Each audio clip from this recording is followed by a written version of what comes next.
your relationship with Justin now? Money, you don't care about people. It's not clocking to you that I'm standing on business, is it?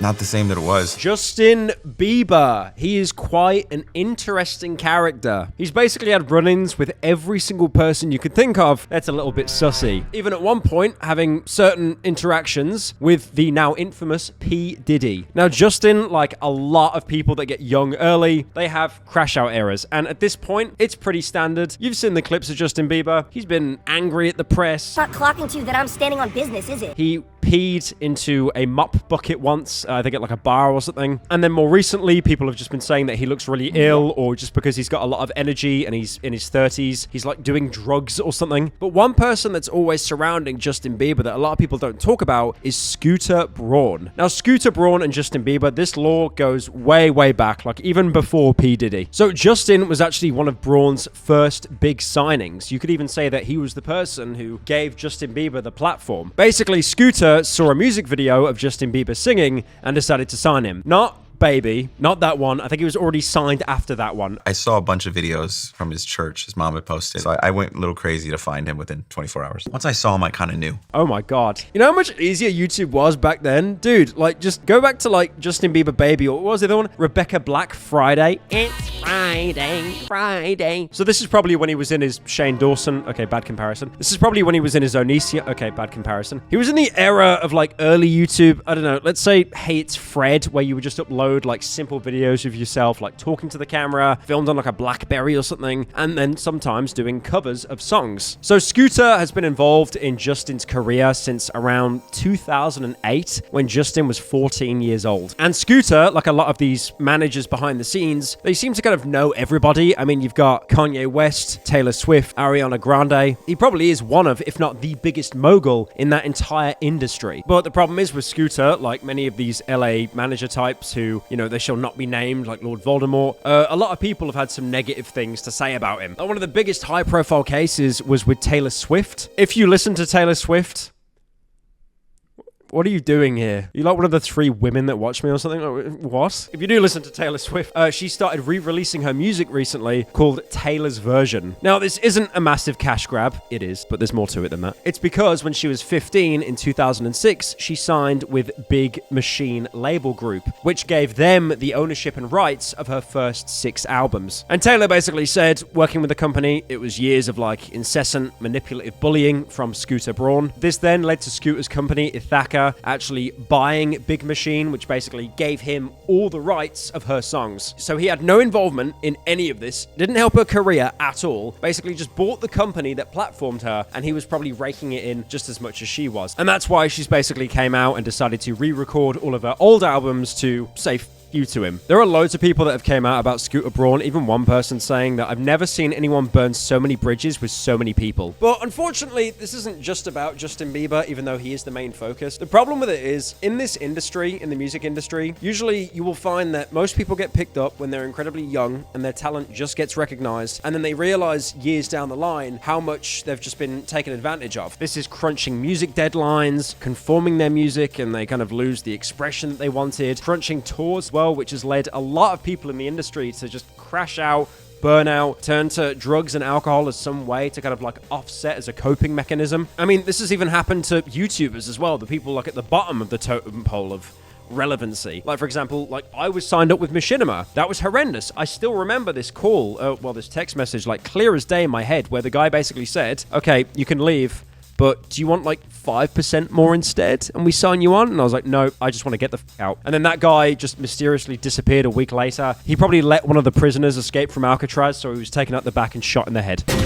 But then in 2023, it was announced that Scooter Braun and Justin Bieber would actually be parting ways. And keep in mind as well, this was around 15 years of them working together. And then in 2024, Braun apparently quit the music industry altogether, probably after burning so many bridges. Now, Braun went onto a podcast called Diary of a CEO. If you haven't seen it, you've probably seen clips of it. It's got Stephen Bartlett, who's a businessman and an entrepreneur. Basically, Diary of a CEO is just a glorified product placement podcast where it's used as a platform for Stephen to network with people people. And also Steven is on Dragon's Den, which is like Fish Tank, except the fact that Steven, every clip I've seen of him on Dragon's Den in the UK, he just gets cooked relentlessly. Because honestly, I've seen all of this before. And what I said at the start of this is these massage guns, they send me this stuff all the time, and it's just piling up in my house.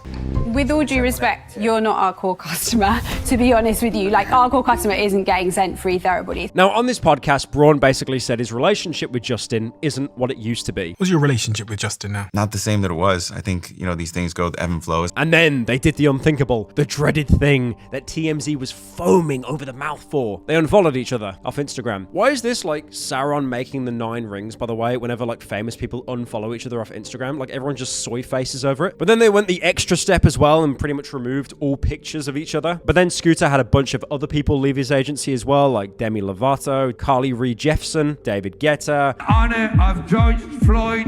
Shout out to his family. But unfortunately for Justin, despite the fact that he was free from his shackles, he was in a massive amount of debt to Scooter. And that debt that's accumulated for a lot of years is probably one of the main reasons why they don't really like each other anymore. You may actually remember back in 2022, Justin was on the verge of filing for bankruptcy and had to sell his entire music catalog for $200 million. So if you couldn't infer from all that, the tension between Scooter and Justin was palpable. It was boiling over for years. So back in 2020, Justin was meant to go on a world tour. This is when he was still signed under Scooter. It was called the Justice World Tour, and then it was cancelled because apparently there was this like cough going around in 2020 and some people had to like stay indoors. I don't really remember that. I don't actually remember anything from like 2 years ago. Now, I will be honest, I don't really listen to Justin Bieber's music that much, apart from that one collab he did with Skrillex. I'm too busy listening to Swedish Twinks. But I do know in that album, Justin actually made the executive decision to have a sample speech from Martin Luther King Jr., which, by the way, is the same person that said Anne Frank would be a believer. Left a little entry in the museum guest book where you could just kind of write a message. And he said, "Truly inspiring to be able to come here. Anne was a great girl. Hopefully, she would have been a believer." Wow. I actually just got reminded he said that. Crazy stuff. But anyway, the world tour did go ahead in 2022. Now, there were 3 legs of this tour, and he had to do 133 performances between February 2022 and March 2023. Now, to anyone, like, I'm sure you could commend that is a ridiculous amount of work. What did Tommy Innit do for his tour? He was touring for like a couple months. Come on, man. Get on Justin's level. Pathetic. This is why, by the way, most people that do music or stand up and stuff, they say it's a world tour and then it'll just be in one country, like just in Australia or just in Europe or just in America. But Justin was hitting most countries in the world. However, though, out of the 133 shows that were meant to be completed, there was only 49 that got completed, canceling the other 82, citing health issues. Now, doing some research into this as well, I found out that Justin actually suffers with Ramsay-Hunt syndrome, which is apparently a incredibly rare neurological disease, and it actually causes you sometimes to have partial face paralysis. Ramsay-Hunt syndrome, and has caused my face to have paralysis.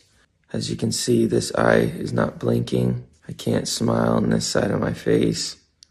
This nostril will not move. So there's full paralysis in this side of my face. Stack that, someone that has to be on camera constantly, and it's probably something that's brought on more by stress and fatigue, like most things. And the guy's already tired. He's wiped. He's got over nearly 200 shows to do.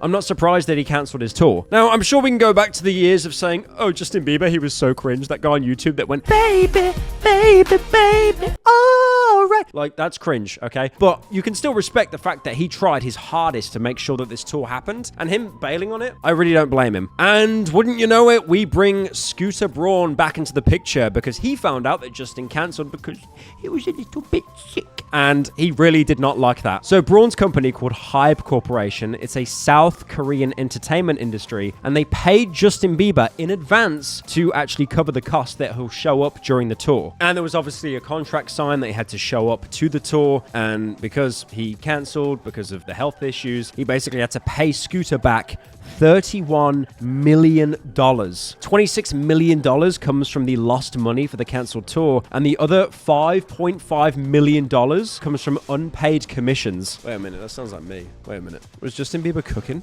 Now again, he cancelled the tour. He couldn't finish all of it, but having to pay back $31 million because of that, like as a punishment, is crazy. So you can definitely tell why there is so much bitterness around Scooter and Justin Bieber. I assume Justin could have tried to appeal this in some way, but he chose not to. Maybe Scooter put like a Horcrux on him or something, and if he spoke out, he just dropped dead. So this is probably one of the main factors as to why he's dropped his most recent album, which is called Swag. Wow. I've spent this entire video like glazing Justin Bieber, saying how he came from nothing, and he's been over by all these producers, and this coming of age story, how he's like realizing his independence.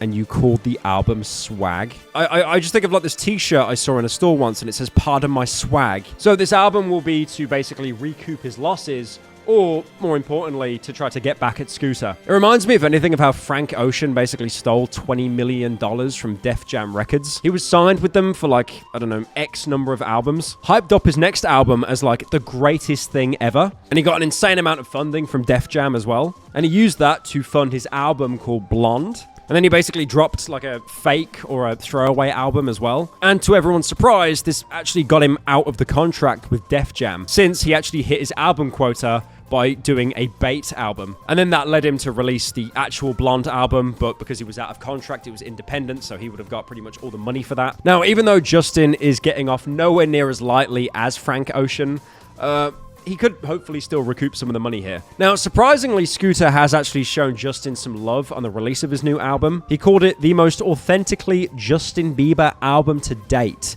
And he said it was a privilege watching him grow into the artist he is today. And there was also an unknown source that went to Rolling Stone and said, breaking away from Scooter Braun and his team has been something that Justin has wanted for so long, and now he's fully free. He could finally share this album with his fans and the world. So what's the moral of this story? Don't get into music, be a kick streamer.